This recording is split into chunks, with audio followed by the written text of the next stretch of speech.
Hello good evening. You are watching the ignited minds YouTube channel.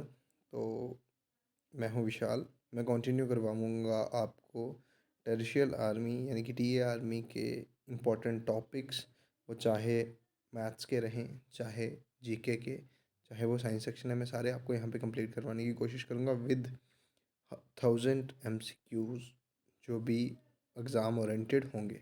और यहाँ पे आपके लिए जो है मॉक टेस्ट भी मैं क्रिएट करूँगा यूट्यूब पे ही, जिन्हें आप यूट्यूब पे दे सकेंगे, कम्प्लीटली एग्ज़ाम ओरिएंटेड। तो जैसे कि मैं आपको बता दूं कि हम एक ऑफलाइन बैच भी टीए का अपने इंस्टीट्यूट में चला रहे हैं। अगर आप ज्वाइन करना चाहें, आप हमें वहाँ पे ज्वाइन कर सकते हैं। सिमिलरली हमने आर्मी अग्निवीर में भी बहुत सारे बच्चों को सिलेक्शन दिलवाई है हमारे इंस्टीट्यूट के थ्रू। तो अगर आप हमें ऑफलाइन ज्वाइन करना चाहते हैं तो हमारा इंस्टीट्यूट है द यूनाइटेड माइंड्स करके सुंदरबनी में, तो आप हमें वहाँ पे ज्वाइन कर सकते हैं। Otherwise you can continue the preparations through our YouTube channel. तो जो है, जो भी मैं यूट्यूब पे पढ़ाऊँगा वो बहुत ही सरल भाषा में रहेगा, लेमन भाषा में रहेगा। आपको सारी चीज़ें समझ आएंगी। होप करते हैं कि आप सब अच्छे से समझ पाएंगे। आप मेरे यूट्यूब चैनल को सब्सक्राइब कर लें ताकि आने वाली सारी वीडियोस आपको मिलेंगी। ये रहेगी क्लास 1 जो कि है बुद्धिज़्म और जैनिज़्म। तो फर्स्ट ऑफ ऑल हम डिस्कस करेंगे बुद्धिज़्म के बारे में। बुद्धिज़्म में देखिए, आप बुद्धिज़्म में सबसे पहले अगर आपको कुछ चीज़ पढ़नी होती है तो वो है फाउंडर। वो कौन थे, क्या नाम था उनका, कब जन्म हुआ, उनके फैमिली के बारे में, ये सब चीज़ें इंपॉर्टेंट होती हैं। तो जैसे कि आप जानते हैं कि Gautam Buddha, the founder of Buddhism, was born in 563 BC at Lumbini, Nepal. He is also known as Shakya muni. उन्हें शाक्य मुनि के नाम से भी जाना जाता था। His father Suddhodana and mother Mahamaya. उनके फादर का नाम सुधोधना था और उनकी मदर का नाम महामाया। He was married to Yashodhara और he had a son Rahul. उनका एक बेटा भी था जिनका नाम राहुल था। And each and everything is written in English. मैं आपको सिंपल भाषा में समझा रहा हूँ ताकि आपको चीज़ें समझ आ सकें।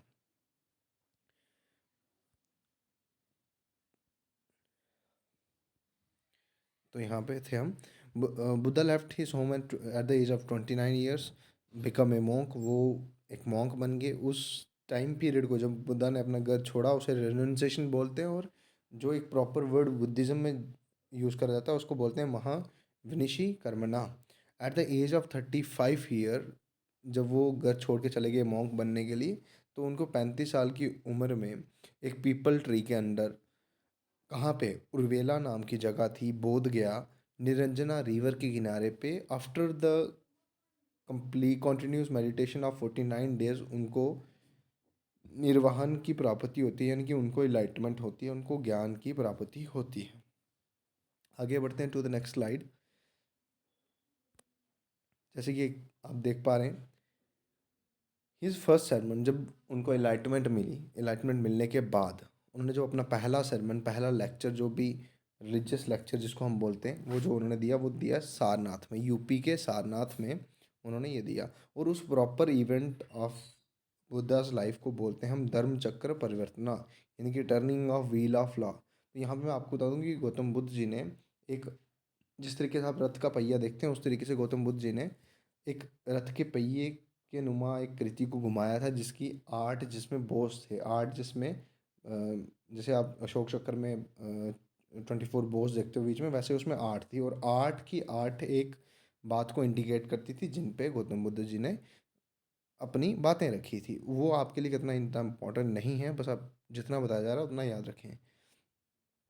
Then he died at the age of 80 in 483 BC। यहाँ पे एक आपको समझ आ रही होगी चीज़ कि सर ने कहा कि he was born in 563 BC और 483 में सर कह रहे हैं कि ही डाइड। तो क्या मतलब है इसमें? देखिए, बीसी क्या होता है? Before Jesus Christ birth, before common इरा, या फिर आप उसको समझ सकते हैं। तो जो कॉमन इरा से पहले का समय है हम उसे बीसी में गिनते हैं, और बीसी हमेशा उल्टी चलती है। बीसी हमेशा उल्टी चलेगी, यानी कि अगर आप बोलें 10 10 BC, 10 BC के बाद बाद में 9 आएगी, ना कि पहले। ऐसे जब हम 0 BC पे पहुंच जाएंगे उसके बाद 80 में चीज़ें शुरू हो गई, यानी कि anno domini, after the death of Jesus Christ. Then आगे बात करते हैं कि जो Buddhist text are compiled in Pali भाषा। तो बच्चे, पाली भाषा में जो है वो बुद्धिस्ट के जो हैं टेक्स्ट सारे कंपाइल करे जाते हैं। और एंड पाली भाषा, जो पाली लैंग्वेज है, Pali language is recently added in the classical language of India. There are no 11 classical languages. इस बात को नोट कर लें कि अभी कितनी भाषाएं हैं क्लासिकल भाषाएं। There are 11 classical languages in India right now when we are recording this lecture in 2024। तो पहले हमारी 6 क्लासिकल लैंग्वेजेस थी, और अब उनमें 5 नई भाषाएं ऐड करेगी, जिनमें पाली और प्राकृत लैंग्वेज भी है। प्राकृत आपकी जैनिज़्म वालों की भाषा है, जिसमें उनके टेक्स्ट कंपाइल करे जाते थे, और पाली जो है बुद्धिज़्म के टेक्स्ट इसमें कंपाइल करे जाते हैं। देन अनदर बात करते हैं। देखो, मैंने 5 इवेंट की बात जो भी 5 इवेंट्स थे उनकी बात पहले भी करी, अब भी कर रहे हैं, लेकिन 5 इवेंट्स के साथ एक उनका सिंबल और उसको एक प्रॉपर नाम दिया गया, और एज क्या थी वो भी बात करा गया। तो उसको देखते हैं। देखो, जन्म का जो टाइम है बुद्धा जी का, जैसे मैंने आपको बताया कि 563 बीसी में उनका जन्म लुम्बिनी नेपाल में होता है। तो उस पीरियड को, बर्थ के पीरियड को हम लोटस से क्या करते हैं, सिंबलाइज करते हैं। महाविनिशीकर्मणा यानी कि रिनन्सेशन का जो पीरियड था, जब उन्होंने अपना घर छोड़ा, 29 साल की उम्र में छोड़ा, आपके सामने लिखा हुआ है। उसका सिंबल क्या है सर? उसका सिंबल हॉर्स है। मैं थोड़ा सा अगर इसको एलेबोरेट कर दूं तो Gautam Buddha left his house with his horse, और या फिर हम उनको बोलते हैं जो उनका चैरिट था, जो उनका रथ था, उनका नाम था, क्या था? चन्ना। उनका नाम क्या था? चन्ना। तो ये भी आप याद रख सकते हैं, लेकिन I think this much will be sufficient कि आपको याद रखना है कि महाविनिशी कर्मणा is the time period when he left his home at the age of 29। निर्वाहना, निर्वाहना फिर एक टाइम पीरियड है नेक्स्ट, जो 35 साल की उम्र में उन्हें इलाइटमेंट मिलती है, उस पीरियड को बोलते हैं निर्वाहना। है ना? उसका सिंबल क्या है? बोधि ट्री। गौतम बुद्ध जी ने जहाँ पे बोध गया में इलाइटमेंट जहाँ पे उनको मिली, तो वहाँ पे जो ट्री था, पीपल ट्री, उसको बोधि ट्री के नाम से जाना जाता है, और वही सिंबल रहा निर्वहना का, यानी कि लाइटमेंट का। धर्म चक्र परिवर्तन मैंने आगे लिख रखा है कि फर्स्ट सेरेमनी, यानी कि उनका जो पहला रिलीजियस जो भी लेक्चर था उसको बोलते हैं फर्स्ट सेरेमन, और उसका सिंबल व्हील है। ठीक है, आप देख सकते हैं महापरिवहना जिसको क्या 80 ईयर्स की एज में हम बोल सकते हैं कि उनकी डेथ हो गई 483 बीसी में कुशीनगर में। तो उस पीरियड को महापरिनिर्वाण बोलते हैं, और इस प्रॉपर टाइम पीरियड को स्तूपा से डिनोट करा गया, इस टाइम पीरियड को। आगे बढ़ते हैं, थोड़ा सा बुद्धिस्ट आर्किटेक्ट की बात करते हैं कि स्तूपास क्या होते हैं। स्तूपास अभी हमने बात करी पीछे कि जब डेथ का टाइम है उसको स्तूपा से, यानी कि गौतम बुद्ध जी को रैलिक, जो उनके रैलिक यानी कि जो आप मूर्तियाँ देखते हैं, या आप आइडल समझ सकते हैं, जो बुत बना होता है, उसको रैलिक बोलते हैं गौतम बुद्ध जी के। ओके। देन चैरिट, चैरिट क्या होता है? जहाँ पे बुद्धिस्ट लोग जो हैं प्रेयर करते हैं, प्रार्थना करते हैं, उसको बोलते हैं प्रेयर हार, और उसको चैत्य बोलते हैं। चैत्य बोलते हैं, सॉरी, आई प्रोनाउंस चैरित, चैरित नहीं आएगा, चैत्य आएगा, प्रेयर हाल। देन आता है बिहारा। बिहारा क्या है? बिहारा बच्चे वो है कि जहाँ पे मॉन्क रहते हैं, मॉन्क्स और एस्थेटिक लोग रहते हैं, उस प्लेस को बोलेंगे बिहारा। देन अनदर 4 बुद्धिस्ट काउंसिल हुई हैं इंपॉर्टेंट। पहली बुद्धिस्ट काउंसिल राजखेरा में हुई है at the time of 483 BC, जब गौतम बुद्धा की डेथ होती है उस टाइम पे हुई है ये। हर्नक्या डायनेस्टी के आज़ाद शत्रु ने इसको करवाया था। ये भी एक कंसर्न बन जाता है कि किसने करवाया फर्स्ट बुद्धिस्ट काउंसिल को? अजात शत्रु ने करवाया। कौन सी डायनेस्टी से थे? हर्नक्या डायनेस्टी से वो बिलोंग करते थे। सेकंड बुद्धिस्ट काउंसिल कब हुई है? विशाली में हुई है। कब हुई है सर? 483, सॉरी 383 बीसी में। अब फिर से आपके दिमाग में आ रहा होगा सर बीसी उल्टा। हाँ सर, बीसी उल्टा चलेगा, बीसी माइनस में चलेगा, और इसीलिए ये बाद में हुई है सेकंड बुद्धिस्ट काउंसिल, और इसको लिखा गया 383 बीसी में under the patronage of king काल अशोका। काल अशोका जी के टाइम पे हुआ। ये शिशुनागा डायनेस्टी से बिलोंग करते थे। ये भी याद रखना इंपॉर्टेंट है। लास्ट में कंपाइल करूंगा बुद्धिज्म के सारी चीज़ों को, क्या क्या याद करना है और क्या क्या याद नहीं करना है, क्या क्या चीज़ें समझने के लिए थी और क्या क्या चीज़ें आपको पेपर ओरिएंटेड यानी कि एग्जाम ओरिएंटेड हो सकती है। देन बात करते हैं हम थर्ड बुद्धिस्ट काउंसिल की। थर्ड बुद्धिस्ट काउंसिल को पैटर्नेज, हाँ यहाँ पे एक वर्ड 2-3 बार आ चुका है, पैटर्नेज। पैटर्नेज का मीनिंग होता है कि कौन उस काउंसिल का खर्चा उठा रहा, who bear the expenditure that was caused on Buddhist councils. अब काउंसिल देखो, एक कोई 2 व्यक्ति तो बैठ के काउंसिल कर नहीं होंगे, देर बहुत सारे मॉन्क्स, जो बहुत सारे बुद्धिस्ट लोग जो हैं वहाँ बैठते थे, तो उसका कुछ खर्चा उठाया जाता था। तो वो जो किंग उठाता था उसको कहा जाता था कि he took under the patronage of which king it held. तो थर्ड पाटलिपुत्र में हुई है 250 बीसी में, और ये किसकी पैटर्नेज के अंडर हुई है? That took under the patronage of काल अशोका, किसके काल अशोका के पैटर्नेज के अंडर ये चीज़ें हुई हैं, और ये मौर्यन डायनेस्टी से बिलोंग करते थे। फोर्थ बुद्धिस्ट काउंसिल बहुत इंपॉर्टेंट है, बहुत इंपॉर्टेंट है, बहुत बार एग्जाम्स में पूछी जाती है। आर्मी में तो पूछी ही जा सकती है, लेकिन बहुत सारे और भी एग्जाम है जिसमें ये पूछा जाता है। तो फोर्थ बुद्धिस्ट काउंसिल आपकी कनिष्क जो एक किंग थे, कश्मीर के किंग थे, कुषाण डायनेस्टी से ये बिलोंग करते थे, और इन्होंने कश्मीर में ही कुंडलवान केव्स हैं एक कश्मीर में, श्रीनगर में, वहाँ पे इनको इस फोर्थ बुद्धिस्ट काउंसिल को करवाया था, और ये फर्स्ट सेंचुरी में हुई। और यही एक इकलौती ऐसी बुद्धिस्ट काउंसिल थी जिसमें बुद्धिज़्म दो सेक्ट्स में बट गए। एक थे हिनायना, एक थे महायाना। एंड दोनों में फ़र्क क्या है, मैंने डिफरेंस ऐसा यहाँ पे लगा नहीं रखा है क्योंकि इतना इंपॉर्टेंट नहीं रहता आपके लिए। आप वर्बली सुन लें कि हिनायना जो थे वो साउथ की तरफ ट्रैवल कर गए, और जो महायाना थे ये आपके नॉर्थ की तरफ ट्रैवल कर रहे, यानी कि चाइना की तरफ। जो साउथ की तरफ चले गए यानी कि श्रीलंका की तरफ कूच करा जिन्होंने, उन लोगों को हिनायना बोलते हैं, और जो महायाना थे वो आपके नॉर्थ में चले गए। जो महायाना ये आइडल वर्शिप करते हैं, यानी कि गौतम बुद्ध जी की रैलिक, यानी कि उनके स्तूप जो भी स्तूपाज हैं या रैलिक हैं उनको मानते हैं, उनकी पूजा करते हैं। ऐसा जैसे हमारे सनातन धर्म या हिंदुइज्म में होता है, हम एक मूर्ति की पूजा करते हैं, वो भी मूर्ति की पूजा करते हैं। एंड हिनायना में ऐसा नहीं है, वो बस गौतम बुद्ध जी को एक टीचर की तरह मानते हैं, और उनकी जो बताई हुई बातें उन पे चलते हैं, वो आइडल वर्शिप नहीं करते हैं। तो यही एक डिफरेंस है जो इसमें है ना। तो अभी आगे चलते हैं जैनिज़्म पे। हाँ, जैनिज़्म पे चलने से पहले मैं आपको बुद्धिज़्म का कुछ चीज़ें कंपाइल कर दूँ। बुद्धिज़्म में आप देखिए, बुद्धिज़्म में क्या चीज़ें पढ़ने वाली हैं। बुद्धिज़्म में सबसे पहले आप पढ़ेंगे कि Gautam Buddha was the founder of Buddhism. He was born at Lumbini, Nepal. He is also known as Shakya Muni. His father's name was Suddhodana and mother's name was Mahamaya. He was married to Yashodhara and he had a son Rahul. उनके son का नाम राहुल था। गौतम बुद्धा जी ने अपना घर जो 29 साल की एज में छोड़ा। He left his home at 29 years and he become a monk. And उस टाइम पीरियड को हम रीनेसेंस बोलते हैं, और महाविनिशी कर्मना भी बोलते हैं। 35 साल की यानी कि 35 ईयर्स की एज में उनको इलाइटमेंट मिली। कहाँ पे? Under the peepal tree at Uruvela, Bodh Gaya, Niranjana river के किनारे पे। ये चीज़ें याद रखने वाली हैं। देन पहला सरमन यूपी सारनाथ में होता है। धर्मचक्र परिवर्तन उसका सिंबल रहा, यानी कि turning of wheel of law.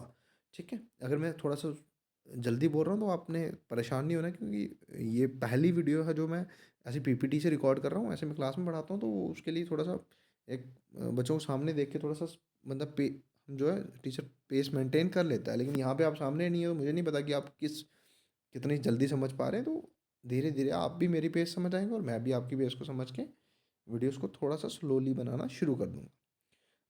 Then हमें देखना है कि at the age of 80 he died. तो 80 साल की उम्र में उनकी डेथ होती है। कहाँ पे होती है? कुशीनगर में होती है। उस टाइम पीरियड को क्या बोलते हैं वो भी आपने ध्यान में रखना है। बाकी 5 के 5 इवेंट जो इंपॉर्टेंट हैं वो मैंने यहाँ पे लगा रखे हैं, आपने यहाँ से भी देखना है। पाली भाषा में बुद्धिज़्म के टेक्स्ट जो हैं वो कंपाइल करे जाते हैं। 3 चीज़ें इंपॉर्टेंट हैं, एक स्तूपा, एक चैत्य, एक विहारा। विहारा में मोंक रहते हैं, चैत्य में प्रेयर करी जाती है, और स्तूपा होते हैं जो रैली का बुद्धा जिन्हें हम बोलते हैं। 4 बुद्धिस्ट काउंसिल हुई है। पहली अजातशत्रु, दूसरी काल अशोका, थर्ड आपकी अशोका ने, और फोर्थ आपकी कनिष्क ने। पहली किस अजातशत्रु आपके हरनक्य डायनेस्टी से, काल अशोका शिशुनागा डायनेस्टी से, एंड थर्ड आपके अशोका जो थे वो मौर्यन डायनेस्टी से बिलोंग करते हैं। कनिष्क आपके कुषाण डायनेस्टी से बिलोंग करते हैं। ये भी चीज़ें इंपॉर्टेंट हैं। अब आप आते हैं जैनिज़्म पे। हम जैनिज़्म को स्टार्ट करने से पहले मैं जैनिज़्म के बारे में आपको थोड़ी सी चीज़ें ओवरव्यू दे देता हूँ। जैनिज़्म में जो भी हम जिन्हें फाउंडर मान रहे हैं वो तो हमें महावीरा को ही मानते हैं इम्पोर्टेंट फाउंडर, लेकिन ऋषभ देवा वाज द फर्स्ट तिरंतकार। तिरंतकार क्या होते हैं सर? जैनिज़्म के अकॉर्डिंग उनमें 24 तिरंतकार थे, और तिरंतकार को वो ये मानते हैं कि तिरंतकार या जो भी आप प्रोनाउंस कर पाएँ उसको, दंतकाराज ग्रेट टीचर्स। वो बोलते हैं कि जिनसे उनको सीखने को मिला जैनिज़्म को, जिन जिन लोगों ने फ्लरिश करा उन्होंने अपनी कुछ लर्निंग्स दी, और उन लर्निंग्स को मान के उनको ग्रेट टीचर्स की तरह माना जाता है। तो Mahavira was born in 540 BC in a village Kundal Gram near Vaishali, Bihar. Bihar में उनका जन्म होता है। His father name was Siddhartha. वहाँ पे आपने फादर का नाम सुदर्शना पढ़ा था, यहाँ पे इनके फादर का नाम सिद्धार्थ है। और Siddharth is the name of Gautam Buddha also when he was a in his teen age. जब वो एक प्रिंस थे, तब उनका नाम सिद्धार्थ था भी, सिद्धार्थ गौतम बुद्धा भी उन्हें जाना जाता है। तो अनदर हम जैनिज़्म पे ही रहते हैं अभी। तो and then his mother names was Trishala, उनकी मदर का नाम त्रिशला था। यहाँ पे गौतम बुद्ध जी ने 29 की एज में अपना घर छोड़ा था। एंड जैनिज़्म में बात करते हैं महावीरा की, तो उन्होंने 30 साल की उम्र में अपना घर छोड़ा एंड बिकॉम ए एस्थेटिक, एक सन्यासी बन गए। एस्थेटिक का मीनिंग होता है सन्यासी। उनको, गौतम बुद्ध जी को 35 साल की उम्र में इनलाइटमेंट मिली। जैनिज्म में एक प्रॉपर वर्ड यूज़ करा जाता है, कपिल वे। कपिल वे यूज़ करा जाता है इनलाइटमेंट के लिए। तो यहाँ पे कपिल वे इनको मिली 42 ईयर्स की एज में। कहाँ पे? एक साल ट्री के अंडर। कहाँ पे सर? उनका उर्वेला में था, इनका सर जम्बिका ग्राम में सर, है ना। उनका सर निरंजना रिवर थी, यहाँ पे सर रिवर चेंज होगी, कौन सी? रिजुपालिका रिवर है सर। ठीक है सर। अभी हम याद रखते हैं यहाँ पे कि according to Jainism there are 24 tirthankars. मैंने आपको बोला तीर्थंकर्स का मतलब क्या है? Great teachers. क्या मतलब है? Great teachers. तो कितने तीर्थंकर्स हैं? 24। एंड हमारे जो महावीरा हैं वो कौन से हैं? वो 24th तीर्थंकर माने जाते हैं, यानी कि लास्ट तीर्थंकर माने जाते हैं किसके? जैनिज्म में। और जो भी तीर्थंकर रहे, पहले तीर्थंकर का मैं आपको नाम बताता हूँ, ऋषभदेव। क्या था? ऋषभदेव। तो उनके देखो बच्चे, हर एक जो तीर्थंकर था उनका कुछ सिंबल रहता है। तो यहाँ पे इनके जो आप महावीर हैं, इनके सिंबल, इनके इनका सिंबल आपका लॉइन है। जबकि ऋषभदेवा जो पहले तीर्थंकर थे, उनका सिंबल बुल है। मैंने यहाँ पे लिखा नहीं है क्योंकि वो इतना इम्पोर्टेंट रहता नहीं है। जब आप टी ए परस्पेक्टिव से बात करते हैं, यानी कि जब आप आर्मी की बात करते हैं। अभी यहाँ पे देखेंगे जैनिज्म में हमने बात करी कि उन्होंने 30 साल की उम्र में अपना घर छोड़ा, 42 साल की एज में उन्हें कपिल वे यानी कि ग्रेट नॉलेज मिली।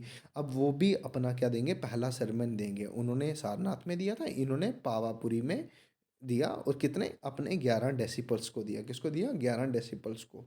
बच्चे थोड़ा सा अगर मैं वास्ट करना चाहूँ तो इसमें भी वास्ट हो जाता है कि इनकी एक डॉटर थी जिनका नाम प्रियदर्शनी था। उनके हस्बैंड थे जमाइल। तो उनको इन्होंने अपने पहला सरमन दिया था। He was first to become his first disciple. इनके पहले मानने वाले अनुयायी कौन बने थे? इनके ही दामाद बने थे। तो अगर हम बात करते हैं बुद्धिज़्म में एट द सेम पॉइंट, तो उनकी सबसे पहले मानने वाली, जो उनको मानने वाली भिक्खुनी बोलते हैं हम किसमें? बुद्धिज़्म में, बौद्ध धर्म में भिक्खुनी बोला जाता है। जो पहले मानने वाली उनकी थी, वो कौन थी? वो उनकी ही मौसी थी, मैटरनल आंट। वो कौन थी? Prajapati Gautami. She brought up Siddhartha Gautam Buddha ji. उनको उन्होंने ब्रॉट अप करा था, उनको उनकी परवरिश भी करी थी। और वो पहली उनको मानने वाली व्यक्ति वही बनी। ठीक है। तो यहाँ पे देखते हैं हम। और इनकी डेथ कब होती है? उनकी सर 483 BC में हो रही है सर। इनकी सर 468 BC में हो रही है, एट द एज ऑफ 72। कहाँ पे सर? पावापुरी में। कहाँ पे सर? राजगिरा के पास। अकॉर्डिंग टू ये वही बातें फिर से थोड़ी सी रिपीट हो गई। हम एक चीज़ और यहाँ पे देख लेते हैं कि सेंट्रल टेनेंट ऑफ जैनिज्म क्या? कि नॉन वायलेंस, कि वायलेंस बिल्कुल नहीं करना है। फिर से एक हाईलाइट में लिख दिया गया कि at the age of 42 under sal tree Jambika Gram river. Jambika Gram में कहाँ पे? रिजुपालिका रिवर के अंदर महावीरा को क्या मिला? इलाइटमेंट मिली। अगली स्लाइड पे चलते हैं सर। दो कौंसिल यहाँ पे इंपॉर्टेंट हुई है सर। एक पाटलिपुत्र में, दूसरी विहाबी में सर। फर्स्ट आपकी 300 BC में हुई है, सेकंड आपकी सर 5th सेंचुरी में हुई है ना। तो आप यहाँ पे देख सकते हैं स्थूलभद्रा ने पहली करवाई है, दूसरी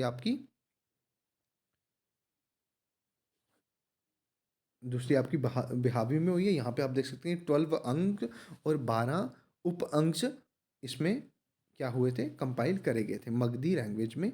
इसको कंपाइल करा गया था। वैसे मैं अगर आपको बता दूं कि जैनिज्म में जो इम्पोर्टेंट भाषा, जिसमें जैनिज्म के सारे जो भी लिटरेचर्स लिखे जाते हैं, वो प्राकृत भाषा। कौन सी भाषा है? प्राकृत। याद रखना है कि जैनिज्म में कौन सी भाषा यूज़ कर दिए थे? प्राकृत। तो बच्चे मैंने आपको बताया था कि वहाँ पे गौतम बुद्ध जी के 8 तरीके बताए थे उन्होंने ज़िंदगी जीने के। तो यहाँ पे भी कुछ एक 3 ज्वेल्स ऑफ जैनिज्म है क्या? Right path, right faith, sorry, right knowledge, right conduct. यानी कि विश्वास होना ज़रूरी है, अच्छी नॉलेज होना ज़रूरी है, अच्छे तरीके से व्यवहार करना भी ज़रूरी है। ये 3 बातें थी जो इनके द्वारा बताई गई थी। 5 बोज हैं। नॉट टू किल समवन, यानी कि अहिंसा नहीं करनी है, जो महात्मा गांधी कहते रहे, है ना। नॉट टू स्टील, यानी कि चोरी नहीं करनी है, वो तो सबको लोग कहते हैं, है ना। तो नॉट टू लाई, झूठ तो बोलना ही नहीं है, लेकिन सभी लोग भर भर के झूठ बोलते हैं। लेकिन जैन धर्म में झूठ बोलने पे सख्त मनाही है। और ब्रह्मचर्य ब्रह्मचर्य का भी पालन करना, ऐसा जैनिज्म में कहा गया। एंड अपिग्रह यानी कि नॉट टू पोसेस प्रॉपर्टी, आपको प्रॉपर्टी भी नहीं बनानी है, ऐसा यहाँ पे कहा गया है। तो बच्चे ये थी लास्ट स्लाइड जो भी जैनिज़्म के बारे में बता सकता था, मैंने आपको बताया। आगे आने वाली वीडियोस इससे भी इंटरेस्टिंग होगी। चैनल को सब्सक्राइब कर लें और मेरे साथ बने रहें। मैं आपकी तैयारी को बूस्ट अप करूँगा और आपकी तैयारी को एक अच्छे लेवल पे लेके जाऊँगा। यकीन रखें मैं आपके साथ हूँ। टीए का एग्ज़ाम अच्छे से करेंगे एंड इस बार नौकरी पक्की। Thanks, bye bye, take care.